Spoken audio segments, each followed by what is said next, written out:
Vamos a orar para que Dios nos ayude esta noche. Padre, en el nombre de Jesús, acudimos para pedirte tu misericordia, Señor. Acudimos a ti, Señor, para que tú nos ayudes, pues necesitamos, Padre, de tu ayuda celestial.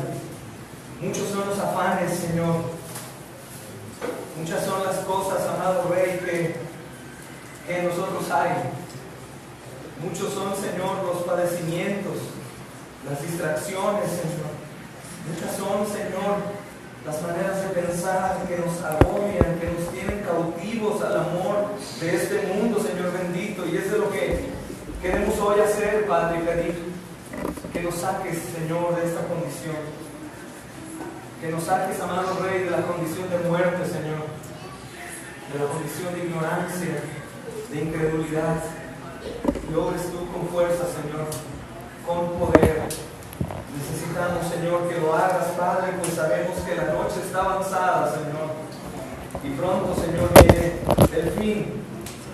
Así que te rogamos, Señor, que seas tú lleno de misericordia esta noche, capacitándonos para poder, Dios, en tu nombre, extender el reino, pues embajadores somos, Señor, como si tú mismo rogases a través nuestro la reconciliación.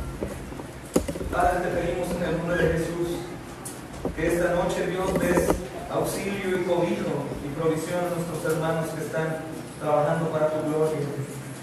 Aquellos que han entendido, Señor, de qué se trata el cristianismo, Señor. ¿Qué quiere decir, Dios, que nos has comprado, Padre? Aquellos que se han entregado por completo a la obra, para la extensión de tu reino.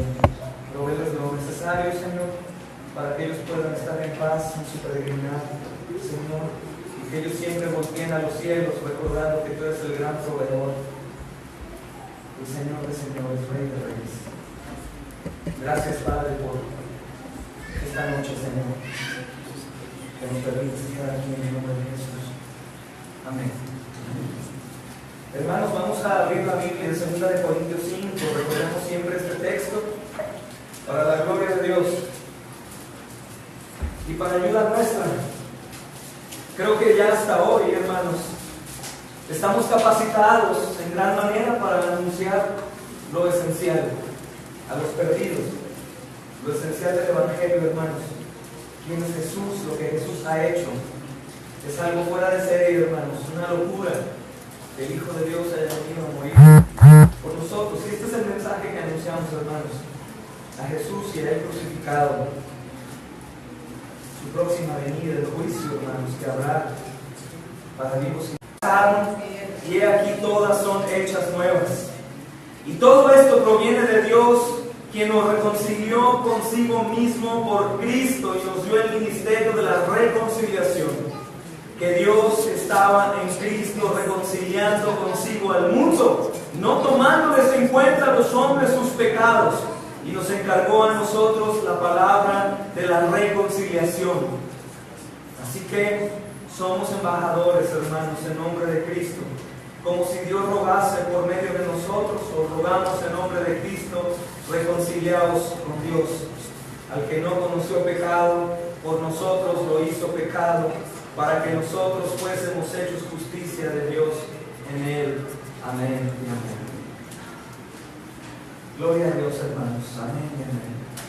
Hemos llegado a una parte del discipulado muy importante, hermanos, que tenemos que detenernos aquí, aunque es algo que ya sabemos, es importante recordarlo. El enemigo se encarga de que olvidemos esto y no hagamos énfasis en nuestro mensaje, hermanos, acerca de el padecimiento de Jesús, lo que hizo en la cruz, hermanos, lo que logró ahí. Pero también lo importante de esto es la muerte de Jesús. Si recordamos lo que dice Romanos, me gustaría que fueran ahí, Romanos capítulo 8, capítulo 5, versículo 8, dice, hermanos: mas Dios muestra su amor para con nosotros, en que siendo aún pecadores, ¿qué dice? Murió. La muerte, hermanos, es necesaria. La muerte del Hijo de Dios era necesaria para que fuésemos justificados, para que fuésemos salvados por gracia, hermanos, para que nuestros pecados fueran borrados. No era suficiente el padecimiento de Jesús en la cruz. Imagina nada más. No era suficiente el padecimiento horrible de Cristo en la cruz. El Hijo tenía que morir. El increíble sufrimiento que Cristo nuestro Señor soportó en el Calvario no fue suficiente, hermanos. Él tuvo que morir. Él tuvo que morir. Él tenía que morir, pues la paga del pecado es muerte. Él tenía que morir. O moría Él, o moríamos nosotros, hermanos.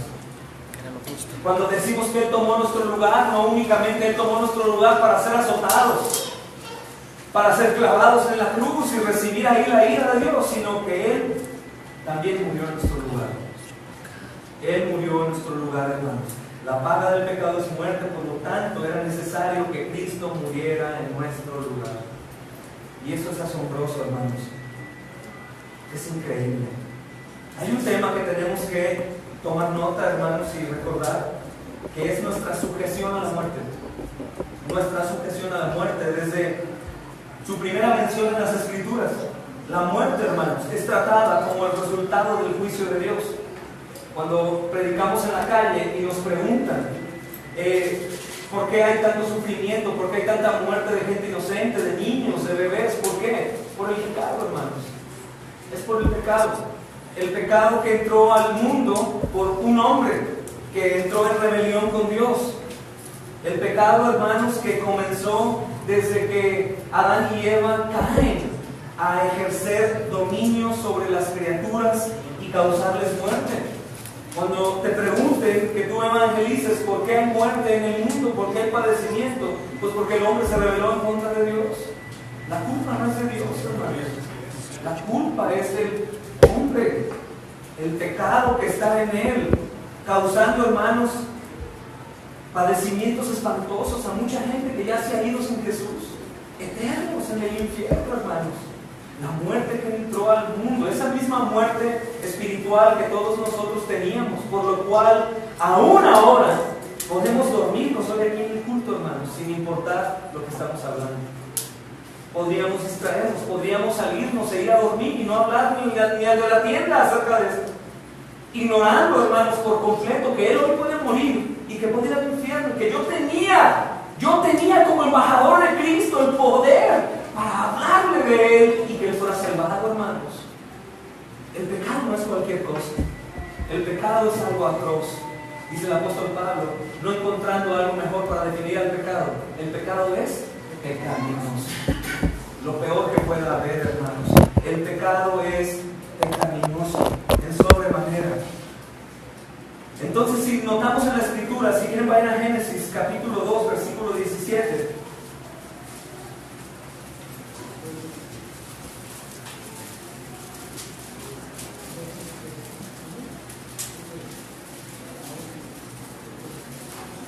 Dijo Dios, hermanos, al hombre. Recuerda que el hombre estaba en perfección, viviendo en un paraíso, hermanos. Tenía dominio y gobierno sobre todas las cosas. No había nada de qué preocuparse, sino únicamente vivir y vivir plenamente. El Señor le dice en el versículo 16 del capítulo 2: y mandó Jehová Dios al hombre diciendo: de todo árbol del huerto podrás comer. Esta declaración, hermanos, no únicamente es pensando en comida. En realidad Adán no era lo único que pensaba en comer, sino le está diciendo: todo lo que tú quieras puedes hacer. ¿Qué es lo que más hacemos, hermanos? Lo más seguro es comer, ¿verdad? Y beber. Por eso el apóstol Pablo dice comida o bebida, y la gente de inmediato piensa en el vino. Es lo que hacemos, beber y comer. No podemos dejar de hacerlo, morimos en unos días, hermanos, si dejamos de comer y beber. El Señor te está diciendo aquí: Adán, tienes todo lo que quieras, haz lo que sea. Haz lo que tú quieras, gózate, vive en abundancia. Puedes comer lo que tú quieras, andar en donde tú quieras, hablar lo que tú quieras, con quien tú quieras, lo que sea. Mas únicamente del árbol de la ciencia, del conocimiento, hermanos, del bien y el mal, no comerás, porque el día que de él comieres, ciertamente, ¿qué? Morirás. Hermanos, cada lápida, escucha bien esto, que quede marcado ahí. Cada lápida, amados, es el resultado o la manifestación del juicio de Dios en contra de nuestra humanidad caída. Cada lápida que vemos en los panteones, de lo cual ya nos acostumbramos, hermanos, pasar por un panteón y como si nada, deberíamos pasar por un panteón y temblar por la gente que no conoce de Jesús, por la familia, los amigos, hermanos, temblar con gran terror, sabiendo que esas lápidas nos recuerdan el juicio de Dios contra el hombre por su pecado, y que nadie va a quedar sin morir. Todos algún día tendrán que morir. Tú y yo vamos a morir algún día. Algún día moriremos, pero también recordamos que si tú y yo algún día morimos creyendo en Jesús, hemos sido justificados delante de Él. Que por Él, hermanos, Dios nos ve agradables, aún siendo pecadores, dice el texto. Aún siendo hoy pecadores, el Señor murió por nosotros, hermanos, nos compró. Pero cada persona que vemos, hermanos, en los hospitales, que hoy visitaremos unos que están sufriendo, tiene temor a la muerte. La familia, cuando va al hospital a acompañar a su enfermo, no temen en sí de la enfermedad, temen de que la gente muera. Es un temor que ahí está latente, está visible en los panteones, en las películas, en todas las vidas de nosotros. A lo que más le tenemos miedo es a la muerte, hermanos, ¿sí o no? A la muerte. Pero fíjate qué condición es la del hombre, que aún sabiendo que todos vamos a morir y nuestros hijos morirán y los vecinos y la gente, no vivimos locamente predicándoles el Evangelio. ¿Te das cuenta la condición del pecador? ¿Te das cuenta cómo nuestra visión está terriblemente falla, hermanos? Nublada. Nuestro entendimiento está súper limitado, que sabemos que todos van a morir, hermanos, aún pequeñitos, niños, bebés. Hemos vivido ya eso. Pero ni aún así nosotros pensamos en el rescate de las almas que están corriendo al infierno por su pecaminosidad. Justamente pagarán en el infierno por su pecaminosidad. Esto no significa, hermanos, que necesariamente aquellos que mueren son los más pecadores, o aquellos que mueren antes son más pecadores que otros, que las lápidas están llenas de las peores gentes. No, hermanos, de pronto también nos hemos confundido y pensamos que aquellos que llevan una vida moralmente buena o regular, Dios los va a bendecir y ellos no van a morir. El problema es que la muerte entró al mundo y la muerte está buscando hombres, hermanos y mujeres, y los hombres están buscando la muerte. ¿Cómo el hombre busca la muerte? En la alimentación, hermanos, en el nulo escaso ejercicio, en tomar agua pura, nos inyectamos de comida chatarra, no cuidamos el cuerpo, metemos cualquier cosa, la gente fuma, toma alcohol, y esas cosas por las cuales no seremos condenados, porque ya éramos condenados aún sin eso, pero que van matando nuestro cuerpo. La Biblia dice que los hombres buscan la muerte y no la encuentran.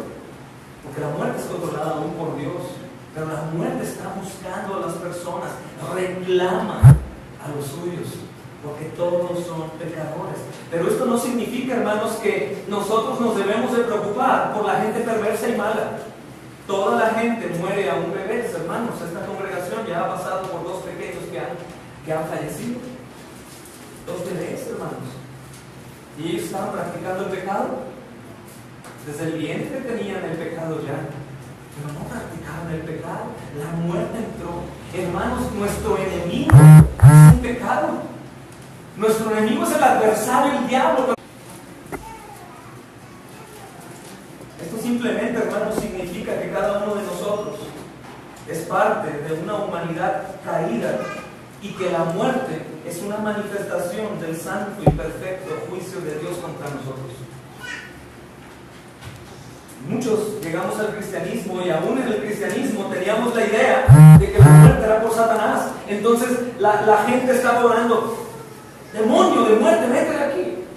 No, hermanos, Satanás como tal no controla la muerte. Es usado para asesinar, es usado para hacer daño y llevarse personas, pero quien ha enjuiciado a la creación con la muerte es Dios mismo. Es Dios mismo, hermanos. De acuerdo con Romanos 5:12, si me acompañan, por favor.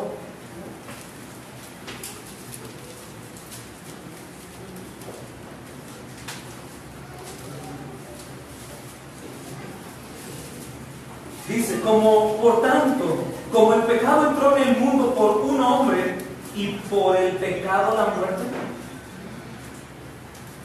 Como el pecado entró en el mundo por un hombre y por el pecado la muerte, así la muerte pasó a todos los hombres. Pero ojo, ay Adán, por tu culpa van al infierno, ¿no? Dice la porción que sigue, todos pecaron, todos pecan, tú y yo pecamos, tú y yo cometemos pecado, aún sabiendo la consecuencia del pecado.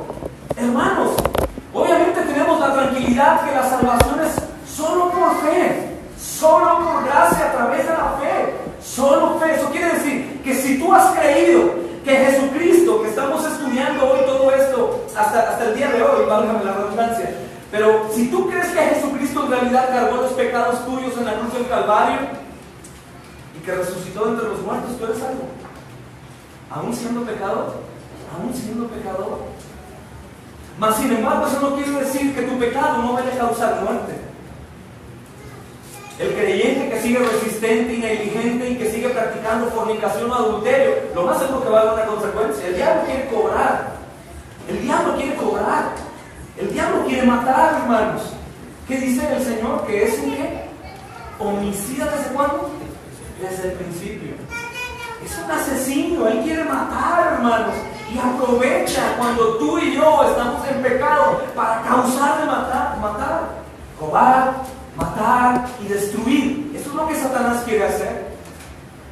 Por otro lado, aquellos que no han depositado su fe, hermanos, en Él, una fe verdadera, que creen en Dios pero no creen en Jesucristo como puente, como único camino para llegar al Padre, ellos mueren y van al infierno, hermanos. Y como hemos estado insistiendo, ninguno de ellos llegará al infierno ya con una conciencia abierta, con el conocimiento de Dios, y dirá, qué injusto, yo no lo merezco. Todos, aún tú y yo, diríamos en el infierno, no merezco otra cosa más que el infierno, Señor. No merezco otra cosa más que el infierno. Entonces, hermanos, Romanos 5:12 dice que la muerte entró por un hombre. Un hombre es una referencia a Adán. Todos nosotros recordamos que ese hombre del que Pablo está hablando es Adán. Es claro el testimonio de la Escritura, hermanos, y es que la muerte no es un fenómeno natural como muchos creen. Hay hombres que están dejando cuerpos congelados para algún día darles vida. Lo increíble es, hermanos, que dice la Biblia que una vez muerto, inmediatamente el juicio. Si lograran resucitar esos cuerpos con alguna otra cosa, ¿qué será, hermanos? Si el alma está en condenación o en la gloria de Dios, ¿crees que el hombre pueda arrebatar o jalar un alma del infierno o del cielo? No. Los hombres están buscando métodos para que la gente no muera a temprana edad, como si ellos pudieran controlar la muerte como tal. Claro que está la responsabilidad nuestra, insisto, si vivimos bajo una vida pecaminosa continua, lo más seguro es que vamos a morir, pero aún eso Dios lo sabía. Entró al mundo el pecado y la muerte a través de Adán, hermanos, y por eso ha sido pasada a cada uno de los descendientes de Adán por causa del pecado.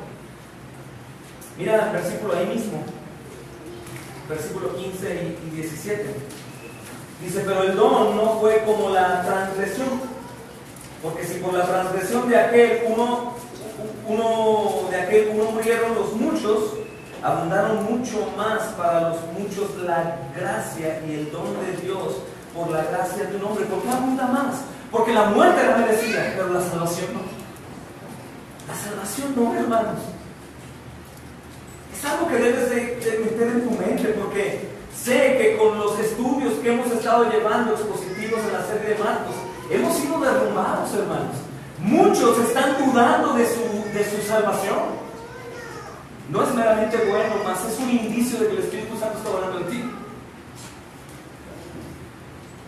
Porque la mayoría, hermanos, la mayoría de todos que se jactan de su salvación, es muy probable que si escudriñamos en el fondo de sus mentes, sea porque no se sienten tan malos. Eso es, se atribuyen a ellos el mérito de ser salvos.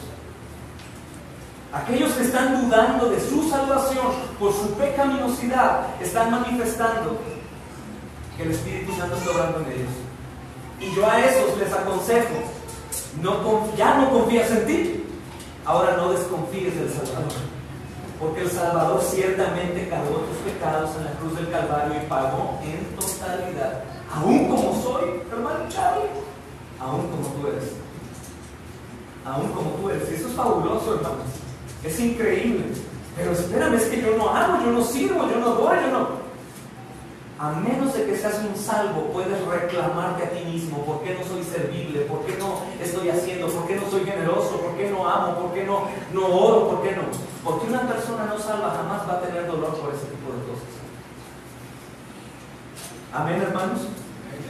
Entonces, la seguridad de nuestra salvación radica en el pleno conocimiento y certeza y fe en el sacrificio del Señor Jesucristo en la cruz del Calvario.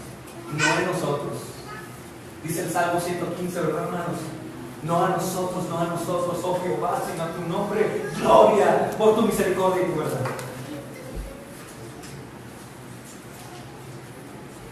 Entonces debemos entender, hermanos, que la muerte no es solo una consecuencia natural del pecado del que Dios está alejado. No es así, hermanos. De acuerdo a las Escrituras, la muerte de cada ser humano es de acuerdo con el decreto soberano de Dios. ¿Te da miedo de pronto predicar esto? ¿Que Dios está irado contra el hombre? No te dé miedo, es el Evangelio. Es parte del Evangelio, hermanos. Es parte del Evangelio. Es que el mundo está muriéndose porque el mundo es muy malo y entre ellos se matan. No, el mundo está muriendo porque Dios enjuició al mundo por muerte. Fueron destituidos de la gloria de Dios. La gente se está matando y está muriendo de cáncer y hay guerras, violaciones y secuestros porque Dios destituyó al hombre de él. Claro que muchos se les hace muy duro y no quieren hacer quedar mal a Dios. Dicen, ¿cómo lo vamos a hacer quedar mal? No, el hombre es el que está haciendo eso y por eso Dios está enojado. No, hermanos, Dios enjuició al mundo y el mundo se está destrozando. Si no fuese por la misericordia de Dios, ya nos hubiéramos comido entre todos, hermanos. Pero Dios está lleno de misericordia. Y aunque lanzó un juicio de muerte en el hombre por el pecado, Dios tiene misericordia. Dios tiene misericordia, hermanos. Dios tiene amor. Dios es paciente contigo y conmigo. Y quiere que demos fruto permaneciendo en Él. ¿Cómo no dar fruto entendiendo esta doctrina? ¿Cómo no ponerse manos a la obra entendiendo que no merecíamos nada y que Él lo merecía todo? Que nosotros no teníamos que tener ningún premio. Que Él lo merecía todo, hermanos. Que yo fui amado porque Él fue abandonado. Que tú y yo somos amados porque Él es abandonado. ¿Por qué? Por culpa nuestra, hermanos.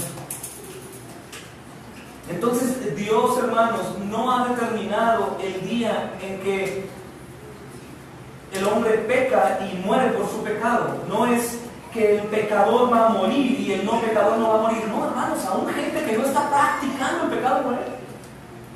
Insisto, aún los bebés. Entonces Dios no solo determina el día que cada hombre muere, Él determina el día que vas a morir. Eso es muy bueno para los creyentes. Es como decíamos en un estudio, somos inmortales hasta que Dios quiere que dejemos de serlo. El mismo Dios, hermanos, que determina nuestra muerte, es el mismo Dios que hace que se cumpla.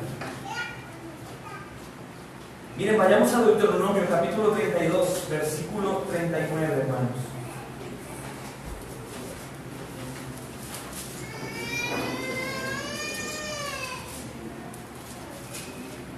Deuteronomio 32.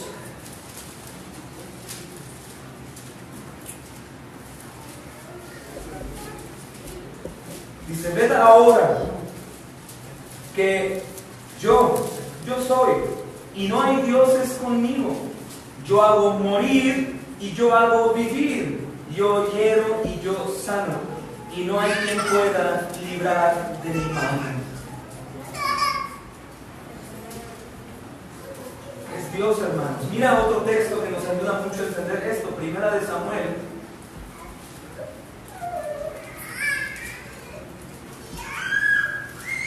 Primera de Samuel, capítulo 2.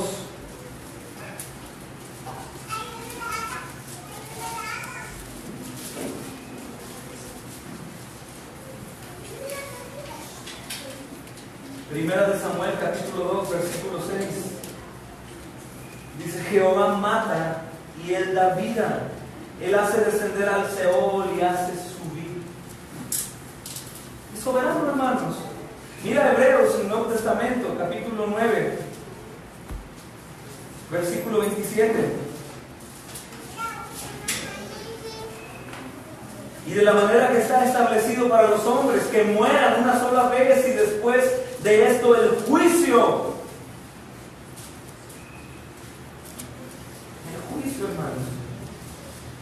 ¿Qué nos enseña en estos textos acerca de la verdad de que Dios es soberano en la muerte, hermanos? Aún del día en que vamos a morir. A través de todas las escrituras, la muerte se muestra como el resultado del pecado del hombre. Y lo más terrible de todo para nosotros es entender que nadie muere injustamente. ¿Cuántas veces no hemos dicho tanta gente inocente que muere? La Biblia dice que no hay inocentes. Todos son culpables. No hay ningún muerto inocente, hermanos. No hay ninguna muerte injusta. Lo hemos enseñado antes. La única muerte injusta fue la de Jesús.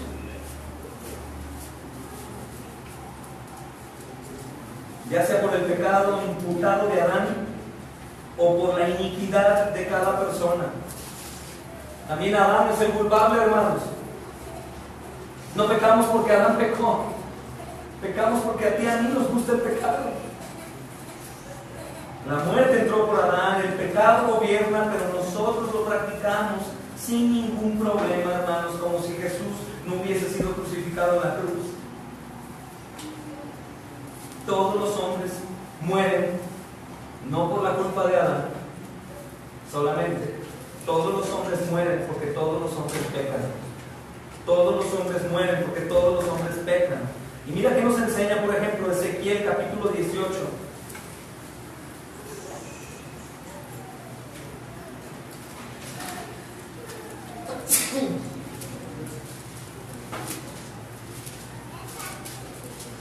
Ezequiel capítulo 18, versículo 4.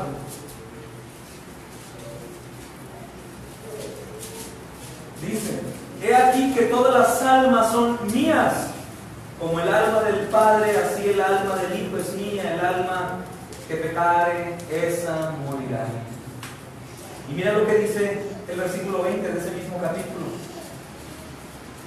el alma que pecare, esa morirá. El Hijo no llevará el pecado del Padre, ni el Padre llevará el pecado del Hijo.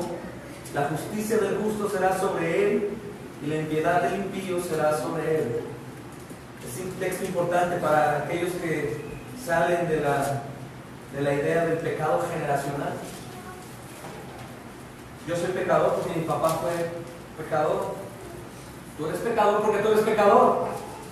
¿Que has aprendido algunas mañas y pecados de tu padre y tu madre? Claro, lo has aprendido. Muchos de nosotros que estuvimos en el alcohol es porque lo veíamos en el contexto familiar, hermanos. Desde pequeños fuimos instruidos en ese camino. Pero el padre es culpable de su pecado y el hijo es culpable del suyo. Hemos dado un ejemplo de dos hombres gemelos que nacen en un hogar en donde el padre es asesino y de lo peor. Y después de unos años, algún pastor va y los busca y encuentra uno en la cárcel como el papá, haciendo el mismo delito. Y le pregunta por qué, y dice: porque tuve un padre que era así. Y todos diríamos: ah, pobrecito, es cierto. Pero después va con el otro gemelo, y el gemelo es un misionero. Y le dice: ¿por qué eres misionero? Porque tuve un padre que fue todo lo contrario a Dios. Cada uno de nosotros elige el camino, hermanos. Elige ese camino cuando es llevado por Cristo a la verdad. Hermano, tú eliges continuar en el pecado o no continuar en el pecado. La libertad de conciencia que existe hasta que Dios nos da vida en Cristo Jesús es para que tú y yo la practiquemos o no la practiquemos. El famoso libre albedrío que conocemos es después de Cristo, como cuando Adán, hermanos. Y todos los cristianos aquí pecamos con conocimiento de que no debemos de pecar. Cada uno dará cuentas, dice este texto. No hay quien no peque. Mira Romanos 6:23, que conocemos bien ese texto. Pero no está de más repasarlo. La paga del pecado es muerte, porque la paga del pecado es muerte. Pero no termina ahí. Dice más, todo lo contrario, más la dádiva de Dios es vida eterna en Cristo Jesús. Para todos aquellos que creen, para todos aquellos que quieran beber de esa agua, hermanos.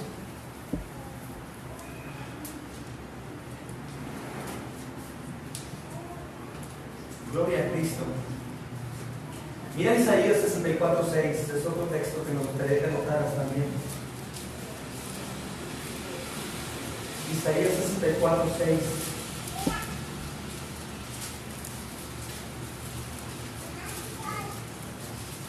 Dice, si bien todos nosotros somos como suciedad, y todas nuestras justicias como trapo de inmundicia, y caímos todos nosotros como la hoja, y nuestras maldades nos llevaron como viento.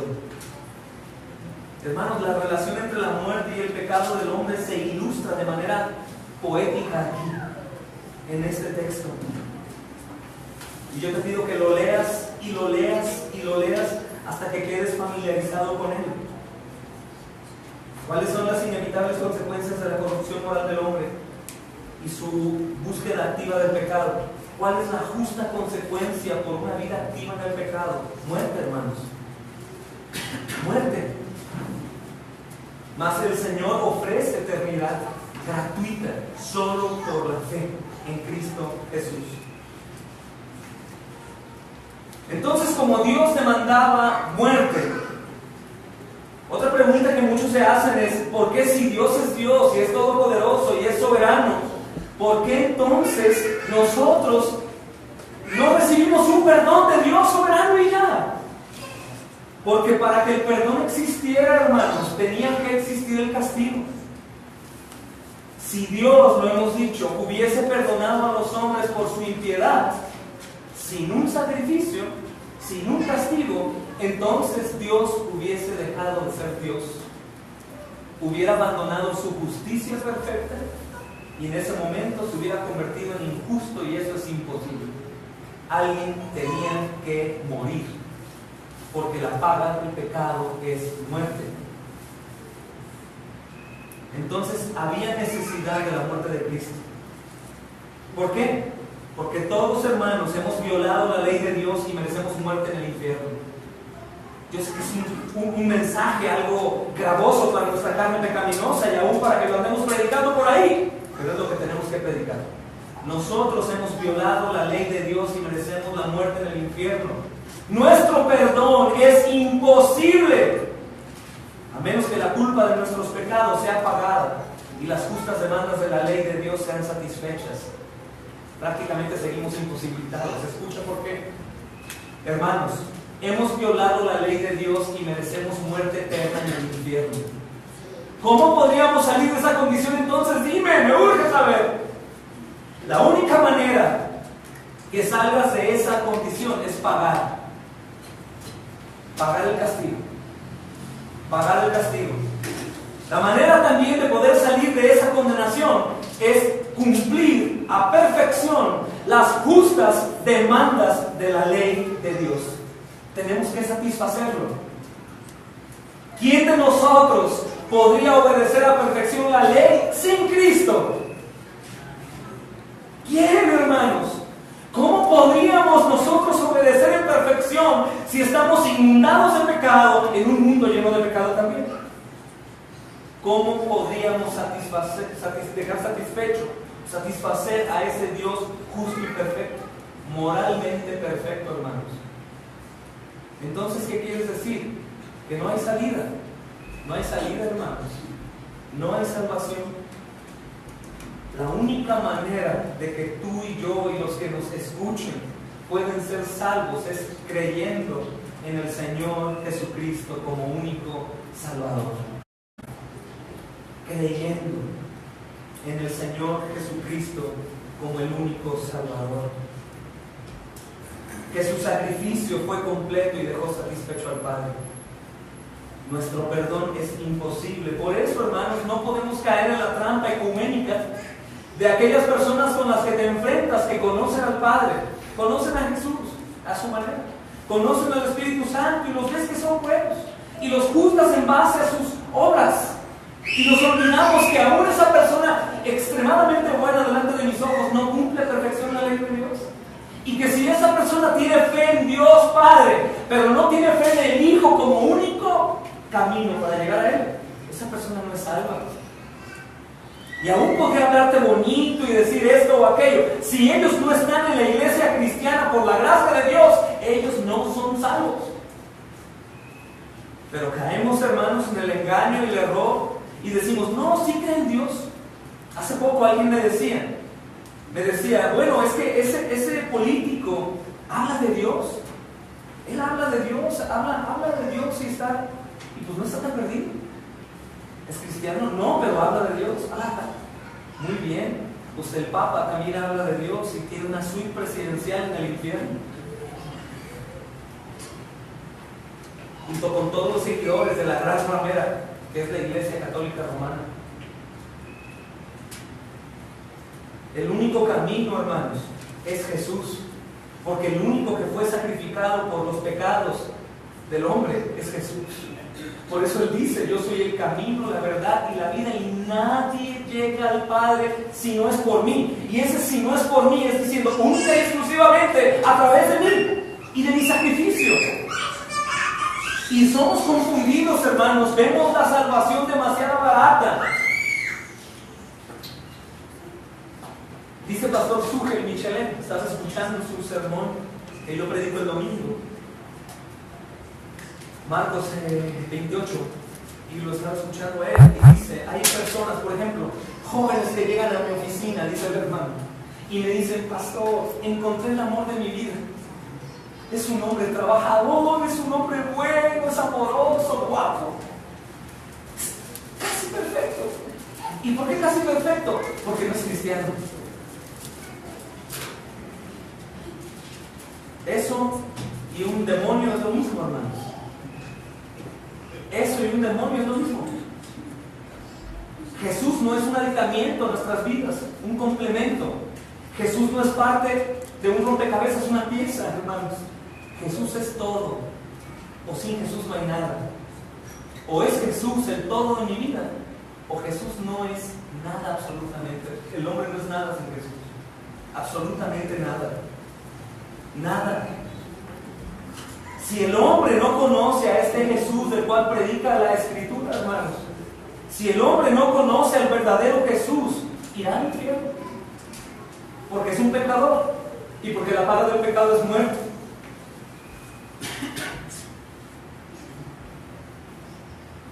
Entonces, si tú te preguntas cuál es el corazón del Evangelio de Jesucristo, el corazón, hermanos, del Evangelio de Jesucristo es saber que nuestro perdón es imposible a menos que nuestra culpa, la culpa de nuestros pecados sea pagada, y a menos de que podamos dejar satisfecho a Dios obedeciendo la ley. Es parte del corazón del Evangelio, de lo más importante del Evangelio. Si predicamos un Evangelio sin esto y la gente únicamente escucha la salvación y la misericordia y la gracia y dice, yo quiero. ¿Por qué crees que tenemos un montón de lugares que se dicen lugares cristianos que únicamente viven vidas mundanas, así vidas mundanas, hermanos, congregándose los domingos y teniendo fiestas de gozo y supuesto avivamiento y mucha felicidad? Porque obviamente ningún hombre y mujer quiere ir al infierno. Y dicen, hay alguien que me sale de ahí, yo no quiero. Y ellos comienzan a sentirse en realidad que han sido transformados en su vida porque mencionan el nombre de Jesús, pero no es así, hermanos. ¿Sabes cuántos cientos de miles de personas y sobre todo jóvenes, que es lo que más se ve en esos movimientos, van a despertarse en el infierno el día de su muerte, hermanos? Por no haber conocido el corazón del Evangelio, porque ellos se adjudican una parte de su salvación, un gozo, un falso amor. El corazón del Evangelio, hermanos, o parte del corazón del Evangelio, es saber que ninguno de nosotros tiene opción, ni salida, ni entrada en su propia fuerza, en sus propios méritos para ser salvos, hermanos. La otra parte del corazón del Evangelio es que Jesucristo llevó el pecado nuestro y murió en nuestro lugar, sufriendo el castigo de Dios en su santa y justa ley, en lo que Dios demandaba. Y ahora puedes decir, bueno, pero probablemente ese gran número de personas del cual hablas, ellos han creído en esto. Hermanos, los que han creído en realidad en esto por la gracia de Dios, manifiestan un cambio en su vida. ¿Por qué? Porque dice, hermanos, la Escritura, que el Señor pondrá un corazón de carne y grabará sus estatutos y los hará obedecerlos. Los hará obedecerlos. Porque el Señor no únicamente viene, muere, para que sigamos igual, pero ahora salvos. No, hermanos, el Señor viene, muere y resucita para darnos vida también. Como hemos dicho antes, Dios no vino a darnos vidas miserables, sino vino a darnos vida a los miserables. O como les compartí, hermanos, nosotros no debemos buscar la santidad para ser escogidos, sino que nosotros somos santos porque somos ya escogidos desde antes. Porque el Señor ha dado vida y ahora entendemos esto, hermanos, que en la cruz el Señor Jesucristo llevó nuestro pecado y sufrió el peor padecimiento bajo la ira del Dios Todopoderoso, toda su ira poderosa sobre Él. ¿Por qué? Porque fue nuestro sustituto. Fue nuestro sustituto. Nos cubrió por completo, hermanos. Su muerte satisfizo las demandas de la ley que tú y yo violamos y hace posible nuestro perdón. Esta es una excelente noticia, hermanos, para aquellos que conocemos que están perdidos en una vida mundana, para aquellos que están saturados en pecado y en el error, hermanos. Es una excelente noticia para los pecadores. No es por obras, es por el sacrificio de Jesús. Tú, pecador, como yo, merecíamos el infierno.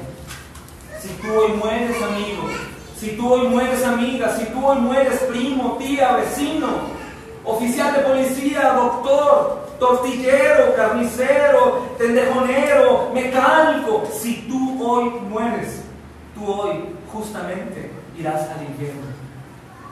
La Biblia dice que tú has pecado durante toda tu vida y que la paga del pecado es muerte, y que tú no puedes correr a obtener tu salvación. Tú no puedes salvarte a ti mismo. Tú hoy mueres y tú hoy vas al infierno eterno. Que el crujir de dientes y el fuego eterno es nada comparado con la realidad espantosa y horrenda del infierno.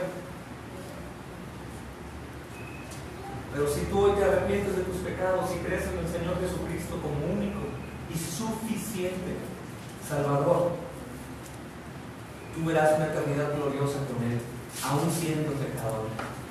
Aún siendo pecador. En ese momento de fe, hermanos, cuando el hombre es justificado y regenerado, da fruto de un cambio. El Señor nos va llevando de una gloria en gloria, de gloria en gloria. Por eso vas viendo los santificados de Cristo en aquellos hombres que escuchan el mensaje, que su fe va creciendo, que van teniendo cambios. Un verdadero creyente jamás se estanca, hermanos, ni va en retroceso. Porque aún cuando va en retroceso es traído nuevamente. Va creciendo y va creciendo y va creciendo y va creciendo y va creciendo y va dando fruto. Porque está siendo santificado por su Señor. Porque la obra del Señor es perfecta, hermanos. Porque hay una perseverancia por la preservación que Dios da.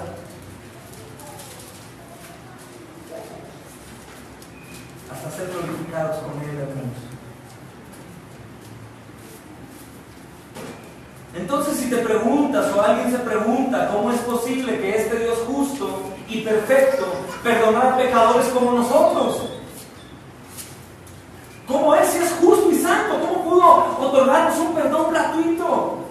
Ya he entendido que soy un pecador, que todo preguntándoles, ahora entonces dime quién irá al cielo, o por qué irán al cielo, si todos somos pecadores, porque Cristo tomó nuestro lugar, porque Él murió, hermanos.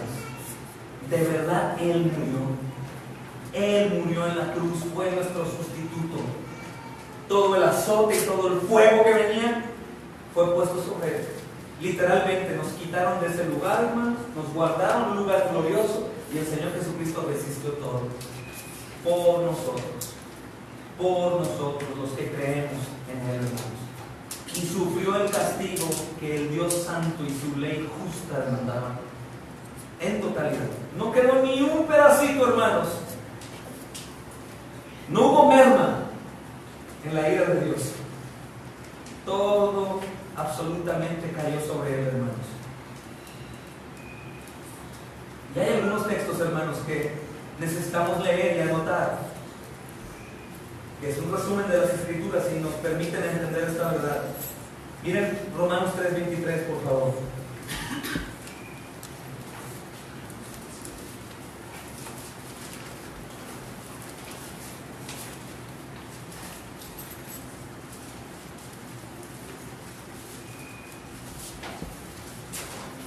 Por cuanto todos pecaron y están destituidos de la gloria de Dios.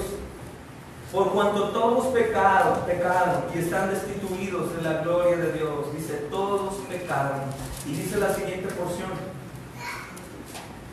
siendo justificados gratuitamente por su gracia, mediante la redención que es en Cristo Jesús.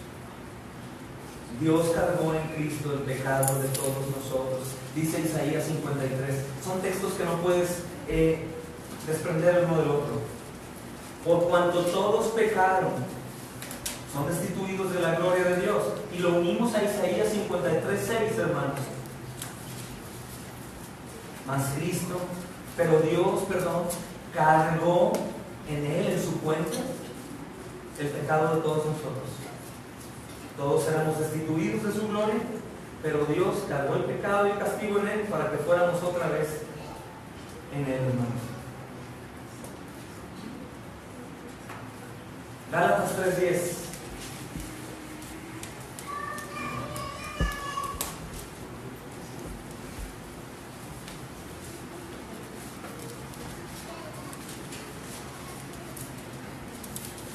Gálatas 3:10.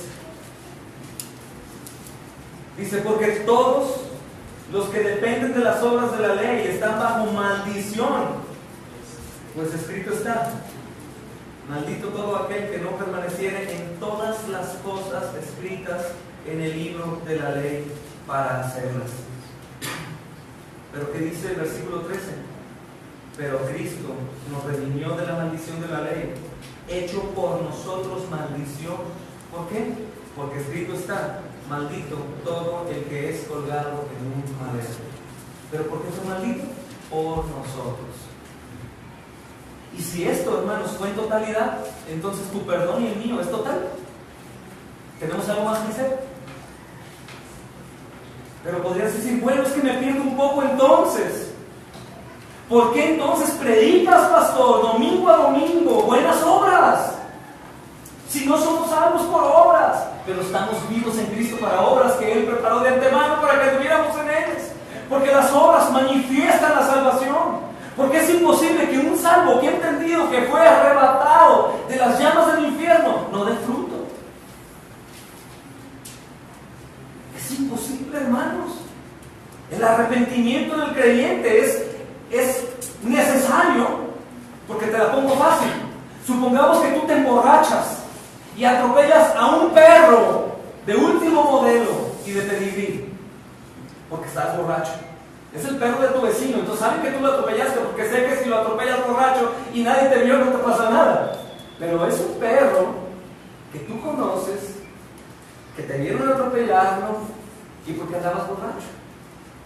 Te daría remordimiento, te daría tristeza. Es un perro, hermanos. El arrepentimiento es necesario, porque aquí el crucificado no fue un animal, fue el Hijo de Dios, y fue hecho maldición por ti y por mí.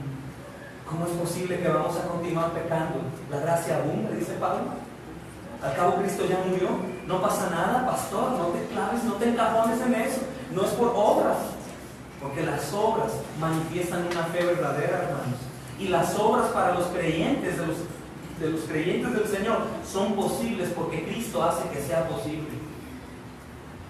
Cristo no nos demanda algo que no podamos hacer, porque Él ya lo hizo todo para que tú y yo andemos en ello. Es tan fácil como eso, hermanos. Es simplemente emprender lo que el Señor dice que hagamos, no para obtener algo, sino porque ya lo obtuvimos gratuitamente. Es perfecto y precioso eso. De tal manera que ninguno de nosotros pueda decir, lo hice muy bien, o me esforcé, ¿verdad, Señor? Te ayudé, ¿viste esa que saqué de pronto de la manga? El Señor dice, no, yo lo preparé ya desde antemano, desde la eternidad. Simplemente tú ante en ello. ¿Pero por qué si no es por obras? Porque otros te verán y te van a imitar. Otros te verán y van a desear también ser como tú, porque tú eres como yo. Porque tus hijos te verán y verán que Jesús es verdadero. Tus hermanos incrédulos te verán y dirán, aquí pasó algo. Este hombre no pudo haber cambiado. Eso genera coraje a las tinieblas, hermanos. Cuando te ven a ti, conocidos, personas que antes te conocían bien y sabían la clase de patán como yo que era, de viciosos, de iracundos, de maldicientes, de todo, hermanos, y que de pronto hoy te ven y no encuentran al mismo, y te ven haciendo esto o aquello, predicando el evangelio con desesperación, sin importar ser avergonzado. Dicen, aquí hay algo, aquí hay gato encerrado. Y tú puedes dar testimonio. No, hermanos, ¿han visto que en realidad el Cristo que yo predique vive? ¿Lo han visto en mi vida? ¿Se han dado cuenta que en realidad vive? Si nos hemos dado cuenta, pues ven y síguelo. Ven y síguelo. Ven y sigue lo que Él tiene poder para transformar vidas, hermanos. Por eso es que nosotros continuamos predicando obediencia y buenas obras. Porque dice Santiago, hermanos, muéstrame tu fe sin obras. Sarcásticamente podríamos agregar ahí, me río de ti. Porque no es posible, hermanos, entender esto y continuar igual. ¿Por qué no es posible? Meramente por el impacto que me causa, porque el que en realidad lo ha creído es lleno de gracia para poder hacer las cosas. No es por otra cosa, hermanos. No es predicar salvación por obras, no es legalismo, no. Es un impacto. Quien murió es el Hijo de Dios y fue por tu culpa y por la mía. ¿Cómo nos quedaremos de brazos cruzados, hermanos? ¿Cómo vamos a quedar imposibilitados o asustados o angustiados, paralizados, si el Hijo de Dios fue dado por Él? ¿Qué otra cosa no nos dará para cumplir con el propósito que Él tiene para cada uno de nosotros? Hay que pensar, hermano, ¿qué otra cosa hay más grande que el Hijo de Dios? ¿Qué otra cosa más costosa que su sangre? ¿Qué otra cosa no nos dará, hermanos, para cumplir con su voluntad?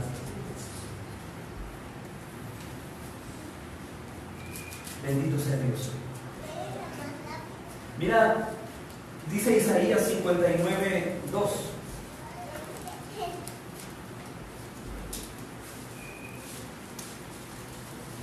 Isaías 59:2. Pero vuestras iniquidades han hecho división entre vosotros y vuestro Dios, y vuestros pecados han hecho ocultar de vosotros su rostro para no oír. ¿Te das cuenta? Para no oír. Pero mira que dice Mateo 27:46.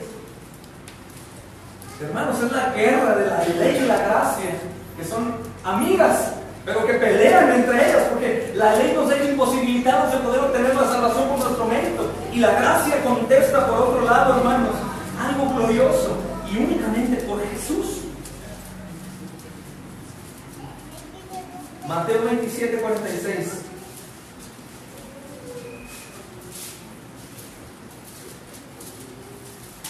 Cerca de la hora novena, Jesús clamó a gran voz diciendo: Elí, Elí, lama sabactani. Esto es: Dios mío, ¿por qué me has desamparado? ¿Por qué me has desamparado?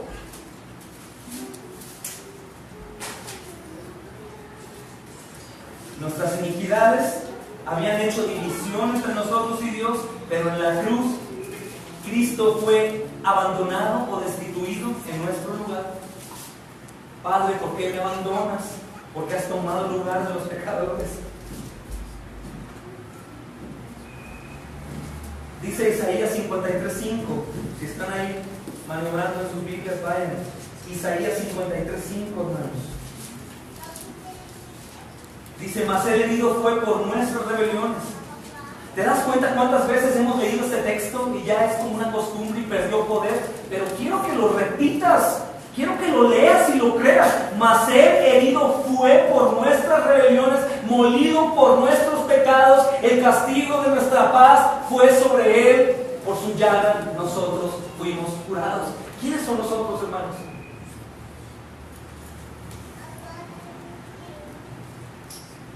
Merecíamos el castigo y la ira de un Dios santo y justo, pero en la cruz Cristo fue herido por nuestras rebeliones y molido por nuestros pecados. ¿Crees esto, hermano? Hermana, ¿crees esto? ¿Sí crees que en realidad Él pagó en totalidad por tus pecados? ¿Cómo habría dudas si crees? ¿Cómo dudarías de tu salvación entonces? ¿Por tus obras? Te recuerdo que no es por obras. ¿Cómo entonces podrías dudar si tú no crees esto? Si tú no crees esto, si tú dudas de esto, si esto no te impacta. Qué glorioso, hermanos, sería poder ser transportados en donde el Señor Jesús está siendo colgado y ahí muerto, hermanos. Oler ese ambiente de terror, de odio, de calumnias, de gritos, de injusticia tremenda, y poder ver para ser impactados. Eso podríamos decir, ¿no? Pero dice la Escritura que más bienaventurado es aquel que cree y no lo ve, como los profetas, hermanos, como nosotros. Creer, hermano, hermana, que en realidad Él cargó tus pecados. ¿Y qué más? Tú vas a vivir una vida de arrepentimiento. ¿Por qué? Si es por gracia, porque Él cargó tus pecados, porque Él fue puesto en la cruz por ti, porque por sus llagas, hermanos, consecuencia de nuestros pecados, nosotros fuimos sanados. Por su sacrificio, tú y yo seremos librados de la ira venidera, hermanos. Porque la paga del pecado es muerte, pero en la cruz Cristo pagó una sola vez por todos los pecados, el justo por los injustos, para llevarnos a Dios Padre. Primera de Pedro capítulo 3 versículo 18. Primera de Pedro capítulo 3 versículo 18. La paga del pecado es muerte, pero en la cruz, contesta el apóstol Pedro, inspirado, Dios hablando a través de él. Esa palabra inspirado viene del griego como aliento, como del poder de Dios en ellos. No es únicamente estoy inspirado, voy a escribir un poema. La inspiración viene de ti, una inspiración divina, el aliento de Dios en este hombre como en todos los demás. Y el mismo Dios asegura esto y dice: en la cruz Cristo pagó una sola vez por los pecados, el justo por los injustos, para llevarlos a Dios. Mira 1 Corintios 15, hermanos, que es un texto muy importante. 1 Corintios 15, versículo 1 al 4.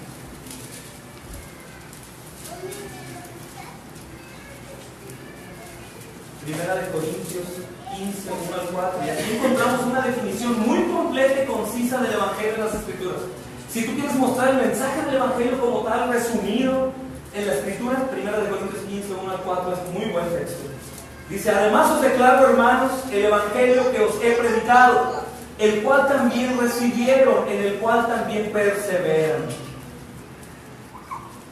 Dice: por el cual asimismo, si retienes la palabra que os he predicado, sois salvos, si no creéis en vano. Porque primeramente os he enseñado lo que asimismo recibí. ¿Qué dice, hermanos? Que Cristo murió por nuestros pecados conforme a las Escrituras. Es un paralelo a Isaías 53, 5 al 12. Y que fue sepultado y resucitó al tercer día conforme a las Escrituras. Entonces, ¿qué es el Evangelio? En gran manera está aquí encerrado en el capítulo 3 y 4, hermanos. Cristo, el Hijo de Dios, vino a este mundo lleno de pecado, Vivió una vida santa y perfectamente obediente. Él murió en la cruz abandonado por el Padre para que nosotros no fuésemos abandonados. Murió, resucitó al tercer día y viene con poder a juzgar a vivos y muertos en la vida. Ese es el mensaje del Evangelio, el núcleo, el poder del Evangelio, hermanos.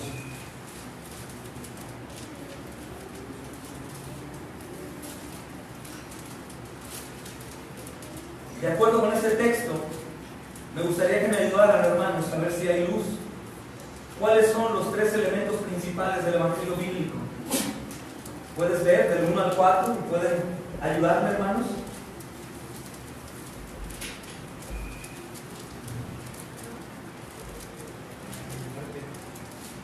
Murió por nuestros pecados. Amén, hermano. Versículo 3. Aquí en la muerte vemos que era necesario no solo que Cristo sufriera la ira de Dios, sino que Él muriera por nuestros pecados. Por eso tuvo que hacerse hombre, hermanos, porque Dios no muere. Alguien tenía que pagar, un hombre tenía que pagar. ¿Qué otra cosa ven? En el versículo 4. Fue sepultado, queridos. Es parte del mensaje del Evangelio. Murió y fue sepultado. Y estaría muy mal, hermanos, ver esto nada más como una etapa de transición conectado con la muerte y resurrección de Cristo. La sepultura de Cristo, hermanos, se menciona para añadir énfasis a la realidad de su muerte. Si nosotros olvidamos que fue sepultado, hay gente que duda de la muerte. Tal vez murió, probablemente ni murió, o murió otro. El ser sepultado implica que gente que lo conocía lo llevó a la sepultura, lo preparó. Lo velaron, sufrieron y lloraron por él. Y alguien, hermanos, no podría llorar y sufrir por una persona que no es la que es su ser amado. No sepultarías a lo mejor a una persona que no es tu ser amado. La sepultura es importante porque las personas que estuvieron ahí sepultaron a Jesús, hermanos. Sepultaron a su ser amado y lloraron por él.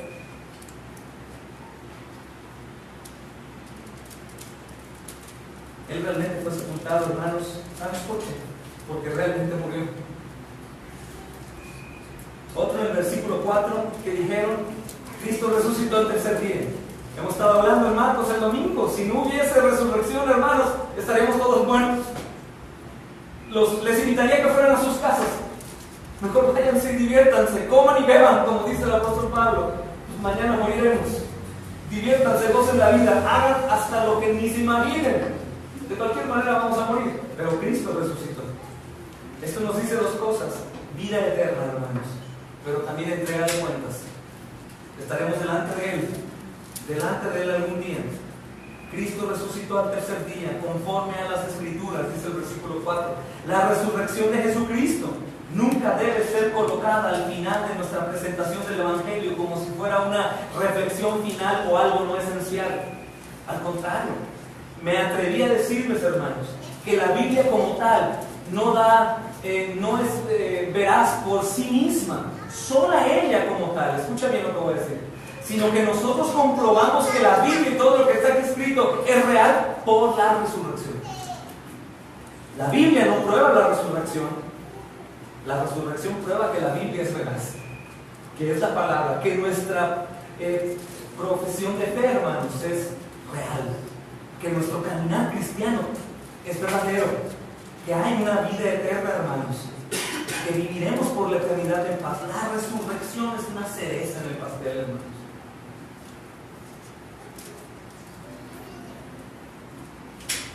El libro de Hechos, hermanos, en este libro la proclamación de la resurrección es una prioridad establecida. Los escritores de los 4 evangelios son muy cuidadosos, hermanos, al narrar la muerte de Jesús. Aunque sus descripciones son concisas, también son certeras. Y mira, vamos a leer unos textos para terminar hoy. Lean estos reportes, hermanos. Mateo 27:50.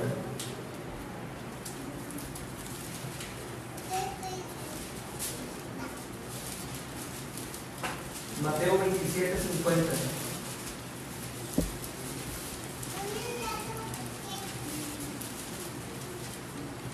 Mas Jesús, habiendo otra vez clamado a gran voz, entregó el Espíritu. Mas Jesús, habiendo otra vez clamado a gran voz, entregó el Espíritu. Mira Marcos capítulo 15, versículo 37.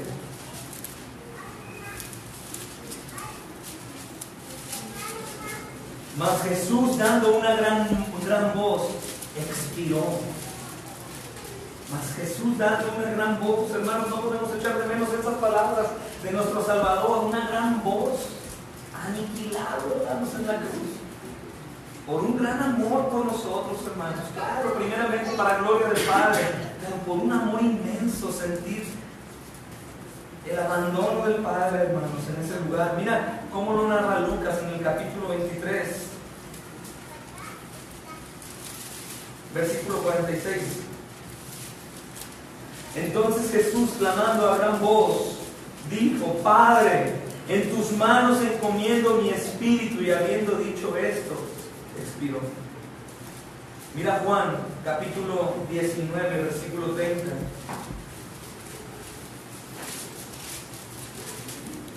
Cuando Jesús hubo tomado el vinagre, dijo: consumado es. Y habiendo inclinado la cabeza, santo y glorioso Rey, entregó el Espíritu. Bendito sea el Señor. Entonces, en estos evangelios, hermanos, hay dos cosas que se comunican. Primeramente, la realidad de la muerte de Cristo. Ninguno, hermanos, deja de mencionarlo. ¿Por qué? Porque la paga del pecado es muerte. Y Cristo pagó la culpa de su pueblo muriendo en nuestro lugar. Ruego al Señor que eso te traiga alivio a ti que sufres. Sufres por tu pecado y te duele tu pecado. Te duele el no dar más. Te duele el no estar más entregado. Esa es una buena señal, amados. Dios hará el resto en ti. Tampoco no es como un permiso para que tú continúes sin entregarte al Señor. Pero debes de descansar. Él pagó en totalidad. Número 2, la soberanía de Cristo sobre su muerte. ¿Se dieron cuenta? Él suspira, Él expira, Él habla, Él ora y después entrega su espíritu, hermanos. Él mismo dueño de su vida, y Él mismo termina la obra y Él mismo corta con su vida. Él mismo, soberanía de Cristo sobre la muerte. Él se dio o entregó su espíritu, como podemos leer en estos textos, hermanos. Él encomendó su espíritu en las manos del Padre, como dice Lucas 23:46. Cristo no murió como un mártir, más bien entregó su vida voluntariamente como sacrificio propiciatorio en nuestro lugar, el lugar del pueblo. Voluntariamente. Un mártir es llevado aún en contra de su propia voluntad y es ahí asesinado. Cristo fue Él mismo entregándose. Él mismo dijo: aquí estoy. A mí me buscan, aquí estoy. Él mismo fue puesto en la cruz. Él mismo, hermanos, entregó su espíritu en lugar nuestro, hermanos. Gloria a Él. El Hijo tuvo que morir y murió, hermanos. Vamos a ver.